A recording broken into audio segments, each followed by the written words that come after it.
Okay, well, welcome everybody to our third webinar of this academic year. My name, for those of you perhaps who haven't met me, is Joan Roberts, and I'm manager of the School Health Research Network. And we're delighted to see some names of people who've joined us that haven't joined us before. So welcome. We have, just for your information, a mixture of our network school representatives. We also have some healthy school staff and National Quality Award verifiers, and some people from the Children's Commissioner office. So as I say, welcome. Just a quick resume. If you've not joined a webinar before, you might be finding it all a bit confusing. You can see us, but we can't see you.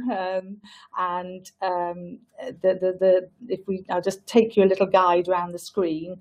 So the bottom left of the screen is where you can choose if you'd like to type any questions. You can do this at any point during the webinar, and then I will pick up on that if it seems appropriate. We've had a few hellos there, and you can actually direct your questions either to everyone or just to the presenters. And we have Mike in the room, and if you have any technical questions, you can type to either of those groups, and he can pick that up and act on it. At the moment, so you can type at all right the way through the presentation, but in the microphones will open right at the end, and you'll know that the microphones are open because the line will disappear from the mic right at the top of the screen. And you can speak if you've got a microphone in your laptop or whichever machine you're joining us on. Just one other thing, as soon as when the webinar closes, and we promise we'll finish by 4:30, there will be a very quick evaluation that will flash up, and it would be useful for us if you could fill that out. And also we will have a research brief, so a very easy to read, easy to digest, 2 sides of A4, just a resume of what Sarah's been saying. So without any more ado, I'd like to introduce my colleague, Sarah Long, who is going to present. It's an interesting area for us in the network, to looking at some research she's done on looked after young people. So welcome, Sarah. Thank you, and look forward to hearing what you have to say. Thank you, Joan, and thanks everyone for joining. We've got some really interesting stuff coming up, and I hope you find it as interesting as we have. Okay, so the main thing that I'm going to be talking about today are substance use, wellbeing and relationship outcomes among children in foster care compared to children from private households. But before I go into that, I'm just going to give you a little bit of background about myself, and also about the School Health Research Network. So I know that a lot of you are familiar with the School Health Research Network, but there are some new members. So I thought it would be useful to just give a little bit of background as well. So I'm a researcher, and I'm based in Decipher, which is a centre for the development and evaluation of public health interventions. And the School Health Research Network sits within Decipher. But I also do some work at the Children's Social Care Research and Development Centre as well. So this is Cascade. So my work essentially cuts across these 2 research centres. And like I said, I'm just going to give you a little bit of a background really about churn and about how this study came about. So so the School Health Research Network is a partnership between the schools in the network, obviously, Welsh Government, Public Health Wales, ourselves at Cardiff University and Cancer Research UK. And the aims of the network are essentially to improve young people's health and well-being by collecting and sharing health and well-being data, which the schools have provided, supporting new research into school health, and by also facilitating evidence-informed practice. And as you're aware, the School Health Research Network involves both staff and student level surveys on various health and well-being outcomes, and I'll go into that in a little bit more detail in a moment. And the 2015 survey involved we had representation from over half of all secondary schools in Wales, and because of Joan's amazing work, the numbers are increasing steadily. So the 2017 survey will have larger numbers of schools and pupils. But the 2015 survey had a sample of around 35,000 children and young people. So this is really quite a large sample, especially to do sort of studies on smaller groups such as children in care. And I'll go into that in a little bit more detail in a moment. But just a recap on the health and wellbeing issues that are included in the student level survey. So the School Health Research Network data now is at a stage where it can be used to identify population level issues. But in relation to sort of subgroup analysis, what's captured in the Student Health and Wellbeing Survey is really, really useful. So for example, we captured demographic variables, so things such as age, gender, and also living arrangements. So, you know, who the child lives with, whether that's a parent, both parents, single parent or foster parents, and that's what's enabled us to do the analysis of foster care children. We also look at sort of lifestyle behaviours such as nutrition and physical activity, sexual health and sexual activity, and dating and relationship violence. So we can do subgroups not just based on sort of demographic factors such as who the child lives with or their gender or ethnicity, but we can actually look at sort of high risk behaviours and think about doing analyses of children who are at risk of facing particular issues. So that's the Student Health and Wellbeing Survey. Obviously, we also collect data from senior management teams within the schools. So we're looking at things ranging from physical health and mental health in the curriculum, right down to sort of overall embeddedness of health in the school curriculum. So we're looking at a wide range of sort of policy and practice things that are happening on the school level as well. And I thought I'd give you a couple of case studies of the sorts of subgroup analysis that we've been doing before going into describing the specific foster care paper that we've done. So, as an example, a piece of research that I've just been working on is looking at the association between school level health policy and practice. So, thinking about the school environment questionnaire that I just showed. Thinking about linking that with education outcome data at Key Stage 3 and Key Stage 4. So we've got this freely available data from a website, essentially, sort of school level attainment data. And we're looking at inequalities in education outcomes, that, you know, the extent to which that varies by the school level policy and practice, health policy and practice. And we've been particularly looking at high and low FSM schools to see if there's a difference. So that's an example of how we can do subgroup analysis on the school level. We've also been doing a bit of research looking at sexual health policy and practice on the school level, and thinking about how that's associated with various sexual health behaviours, including risky sexual health behaviours. And then finally, which is what I'm going to talk about in a little bit more detail, we've been looking at substance use, wellbeing and relationship outcomes among children in foster care and children from private households. So we've just had this paper published in an academic journal called the British Medical Journal. So yeah, I'll just tell you a little bit more about that. There's some useful, interesting things coming up then, which we'll be sharing probably in webinars sort of next academic year. So thanks for giving us a nod on that. Okay, so in this particular analysis that we did with foster care children, we used the measures that we used from the survey were the substance misuse measures, the wellbeing variable, and also the care variable that I mentioned, which essentially is asking students about who they live with, whether that's their mother, father, or foster parents. We're currently going through a process of reviewing measures at the moment, including the sort of living arrangements variable, and I'll say a little bit more about that later on. But essentially, from the 2015 survey, we were sort of limited to looking at children in foster care.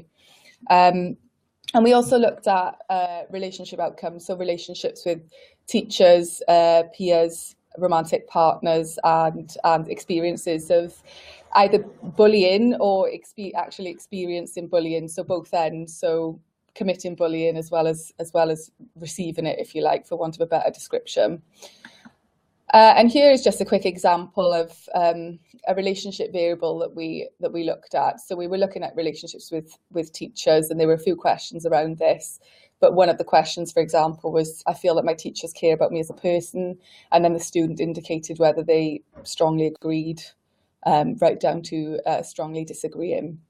And they could say that they didn't want to answer. And I'm just going to say a little bit about the background and context of the study, essentially. So, looked after children and young people is a Welsh Government priority, and reducing the numbers of people in care is also a priority. But with regard to the figures, the figures are that there are 1.8% of children in Wales in care, in local authority care, and this equates to just over 5,500 children. Which is 50% higher than the English prevalence. So when you look at the percentages, it doesn't actually look like that much. In England, there are 1.2, in Wales, there are 1.8, but actually that is a 50% higher proportion in Wales. Mm-hmm. And 3/4 of those children are in foster care. And we know that looked after children and young people have much poorer health, social and education outcomes.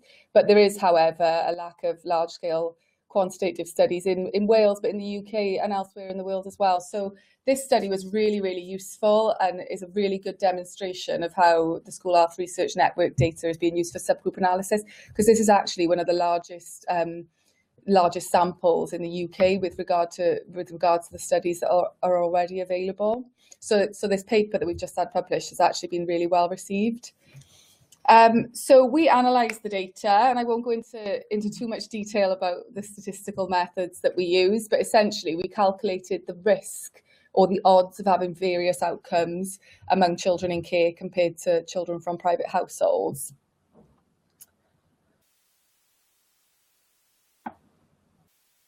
Okay, so we ended up with almost 300 children who were in foster care and 28,500 children from private households. And what this graph shows essentially is like I said, the risk and odds of having outcomes. So the bars in black are the children in foster care, and the bars in grey are children from private households. And as you can see, the risk and odds are much, much higher among children in foster care. So for example, smoking and cannabis use was around 5 times higher, binge drinking almost 3 times higher, methadone use, which was formerly a legal high, but obviously they've changed the terminology for that now. That was almost 10 times as high among children in foster care. And children in foster care also had much poorer well-being.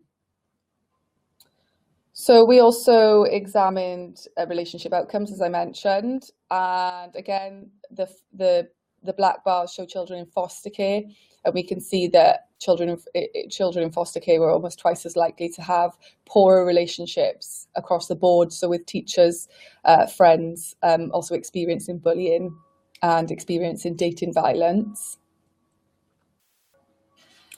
Okay, so how can we sort of explain these worse outcomes among children in care? Well, we know that there are certain care-related factors that play a role in sort of perpetuating bad outcomes or creating bad outcomes. And we know that placement type is an influential factor. Obviously, as I mentioned in this study, we were limited to looking at children in foster care, but actually we know that different placement types, such as residential care, can contribute to worse outcomes as well. Things like placement stability contribute to poor outcomes. So the length of time that the child's in the placement, and the number of placements as well, the number of times the child's moved. So all of these things can contribute to better or worse outcomes. And there are also pre-care factors that relate to the child, so things such as disability or mental health issues, parental factors such as learning difficulties, coming from a single parent household, mental illness and substance misuse.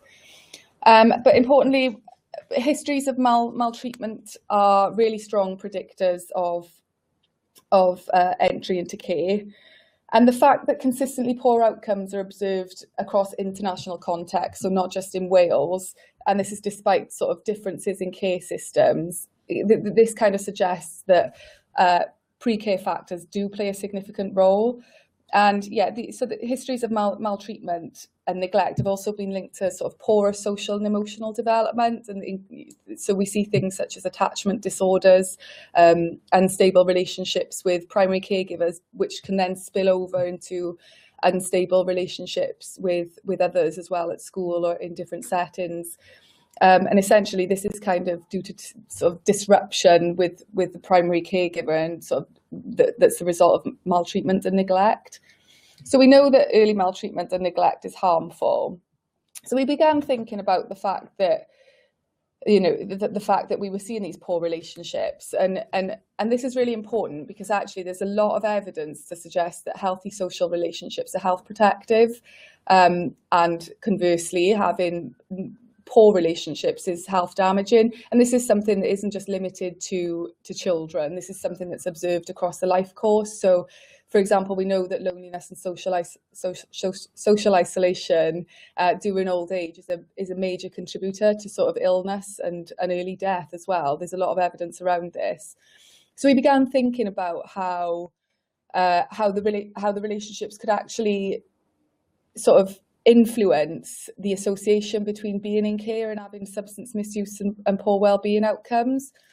So essentially what we were thinking is that the relationships could actually sort of serve to improve outcomes among children in care. And I think I'll just go on to the next slide because I created a diagram and it's much easier to explain when there's a diagram. So this is what we did with the first analysis. The results in the graph. The results are in the graph that I just showed you. So essentially, we're looking at children in care, children not in care, and then looking at substance use, well-being and relationship outcomes. But we decided in the second set of analysis, given the evidence that I've just mentioned on the protective role of relationships, we decided to account for relationships as mediators. So this time, this is kind of what we did. This is a statistical model. I don't know if I've captured the complexity by adding a big box in the middle, but essentially, as makes it clearer for us. So we were looking at the extent to which the relationships either made the association between being in care and having worse outcomes, or having outcomes worse or better. So I'm just going to show you now the results of this analysis. So this time, the bars on the graph show they're all for children in foster care, but the blue or grey bars are before we accounted for the mediating role of relationships, and the black bars are after. And what we can see is a consistent reduction in the association between being in care and having various outcomes. And okay, you know, the children in care still have poor outcomes, but actually this is really, really important because it's suggesting that the relationships have the potential to be health protective. And so this is observed across smoking, cannabis use, binge drinking, and poor well-being as well. I think that seems really, you know, as a teacher, I've been a teacher in my life, you know, that so the relationships they build up in schools can sort of be as supportive as well as the ones they build up with their foster carers. Yeah, exactly. I mean, obviously in this study we're kind of limited to the fact that the relationships we were looking at were with teachers, peers at school, and also dating and relationship violence and kind of experiences of bullying. So we didn't, at this stage, we haven't looked at relationships with primary caregivers. Okay. Which, I mean, if we'd included relationships with primary caregivers, we might have seen greater reductions. We don't know yet. That's potentially an avenue to explore further later down the line. So just thinking about this, and I've kind of touched on this already, but we know that, just to recap, we know that exposure to sort of adversity in childhood, such as maltreatment and neglect, is associated with poor outcomes. And we also know that this can impact on relationships through sort of disruptions to, essentially, without going into too much kind of biological detail, there are the studies out there to show that sort of chronic fear associated with maltreatment and neglect can cause like changes to the child's body and brain, if you like, which can have lasting impacts on brain development. And so we kind of think this is a potential mechanism by which we see the faulty relationships and the poorer outcomes. So we know that this adversity impacts on relationships and also impacts on outcomes, but it's kind of positive that we're finding that if the child has healthy relationships, this can kind of be health protective. And we also know that there are other factors that are not to do with the child. So being in care is associated with sort of stigma, and sometimes due to sort of social processes, these groups can become marginalised from society. So that's another mechanism through which we might see poorer relationships at school. So essentially, we need to be thinking about not just sort of helping the child to form better attachments, healthier attachments, but also thinking about the role that the schools can play in having a sort of inclusive culture for children who might otherwise be marginalised from social groups.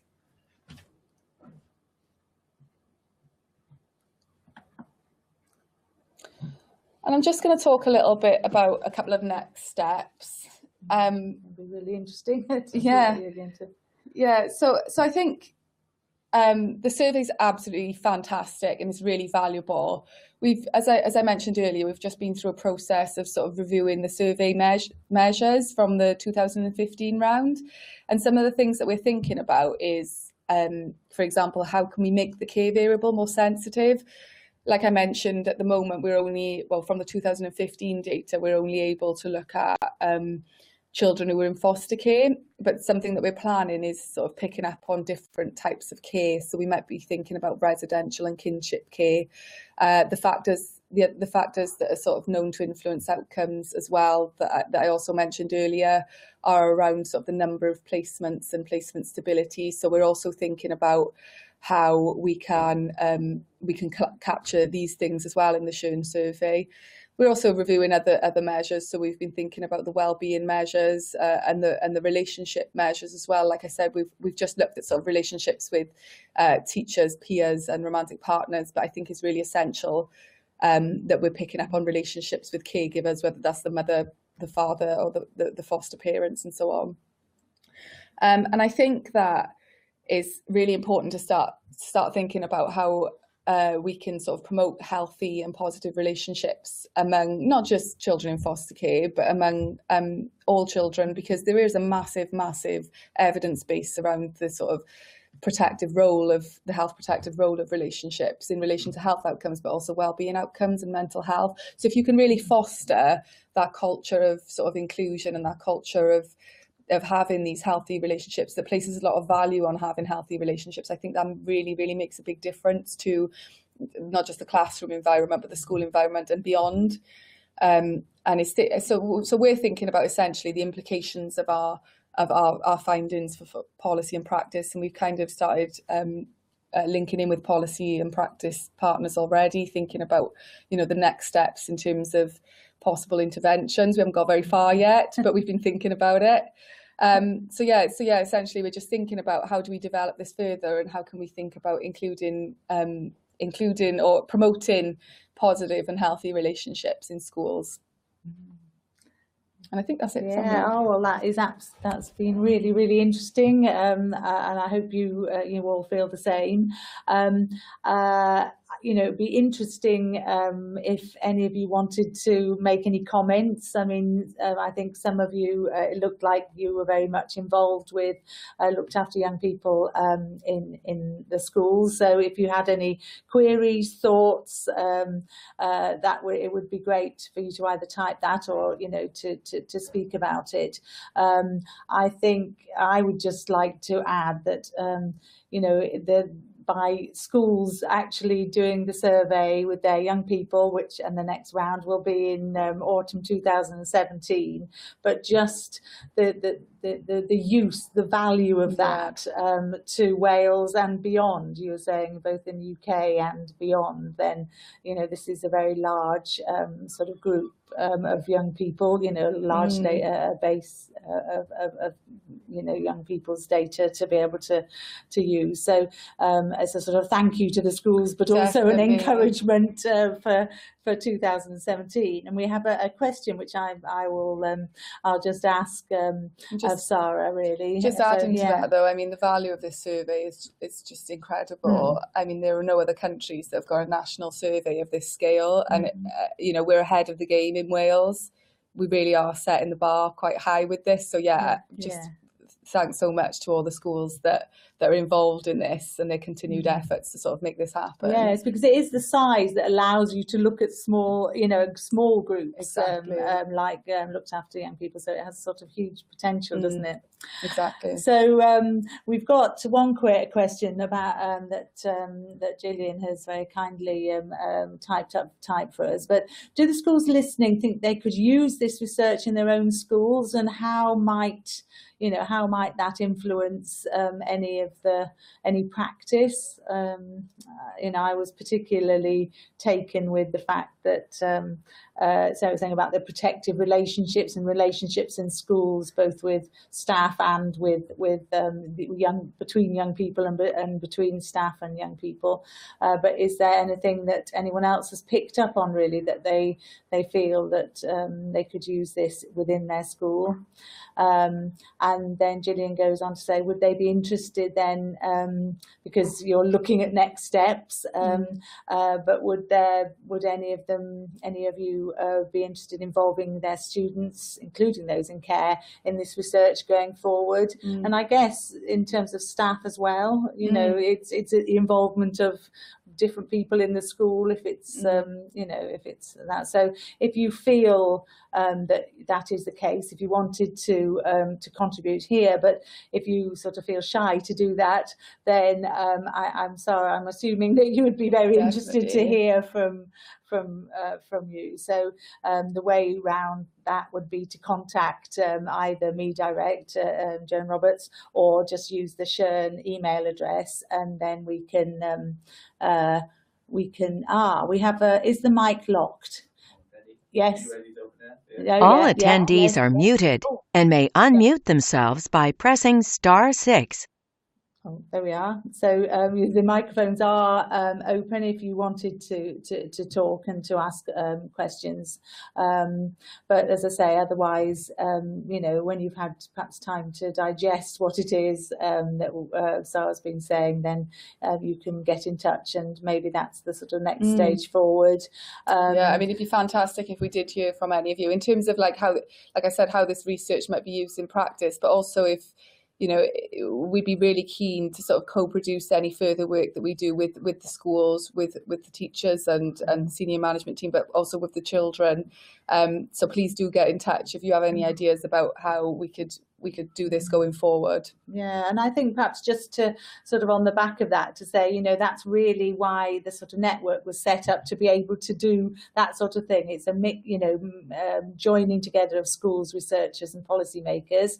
And Kate's very kindly written something, so the research could be very useful as looked after young people continue to be a focus with regard to wellbeing and progress. So that sounds obviously in Kate's school that is the case, and I think probably that is echoed nationally, isn't it, in terms of wanting to look at that. So so it seems it's like it just opened up a new area, hasn't it? And I think that's the network's been very good at doing that and looking at different sort of health issues. But this is probably the first one where we've really focused into a smaller minority group, and I think it has real potential, doesn't it, to move from there. So what I think we'll probably do is, if I continue, and I'll just give a little bit of network news, but if there's anything that you wanted, perhaps I should stop talking for a minute just in case anybody wants to ask a question through the microphone, although we would, I'm just looking at Mike, we'd be able to tell if somebody wanted to speak, would we? Would that be clear from, I'm just asking Mike if... just to recap, if you did want to switch your microphone on, I think you press F6, right? Or the microphone button at the top. Or the microphone button at the top. Yeah. I'll be available for the next 15 minutes, so feel free, fire away. I know it is. We know it's sometimes a bit daunting to be the one who might do that, but I can just sort of go and perhaps sort of continue with a bit of network news. But you know, if something comes into your mind, then do either type it, or I can stop talking at any moment if anybody wanted to say anything else. So just some little reminders. It's a good opportunity just to catch up with everybody through a webinar. Oh, I'm very sorry. This is your lovely last slide. I thought this would be a nice slide to end on, but yes. I forgot about it. So I hope you all really enjoy it. It's a really nice one, I think. It is. I can see that. We don't have to dwell on it for too long, Joan. We can move on. Right. Okay. So just as I say, just a little bit of news. All right, so we do have a question from someone saying how many schools in Bridgend are involved in the survey. Well, one of my slides that I'm going to go to in a moment is about recruitment. We're in the middle of recruitment at the moment. So we're opening out recruitment to all secondary and middle schools. So that's mainstream schools with young people from 3 right up to 18. We're opening out recruitment to all of the schools. So the schools we have at the moment, we have I think over half of that authority, and we have I think 9 complete authorities, and a lot where there's only 1 or 2 schools still left to recruit. I think we're up to about 160 schools have joined the network so far, but there's a lot that we're in discussions with. So so if you feel that you know people you're in other schools that you'd like to share the value of working in the network, then we'd love to we welcome you to join us. So so as I say, that's till the end of May, but the sooner anybody wants to get in touch with any of us, we'd be delighted to hear about it, and we'll certainly follow it up, and I can come and visit. And we're working where the recruitment is being supported fantastically by a Healthy Schools scheme, and I'm travelling around Wales to try and to move forward on that. The survey is there are basic questions that are the same. Got a question there about the survey. There are basic questions that are the same because they're from the Health Behaviours School Age Children Survey, which is an international survey. As Sarah said, we've been looking at there's a sort of process of tweaking some of the questions. Schools also, when we meet you in the summer, that is a question that we're going to ask to make sure that we're asking questions on your health priorities.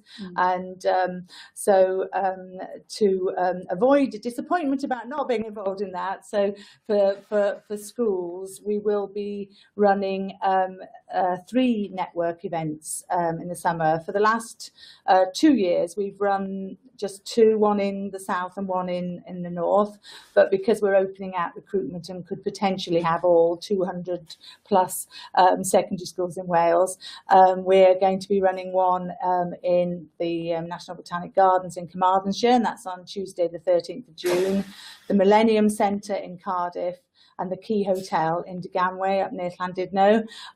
So, do come to that, and we can make sure that your views are considered.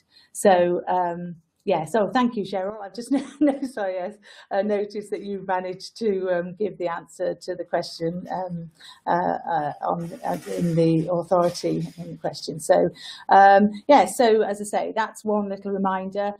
We will be sending out a newsletter next week, and that is where you will be able to register to join our summer event. It's at no cost, and we can pay for travel expenses, but all that information will come in the next newsletter. So just let's have a look. Just moving on.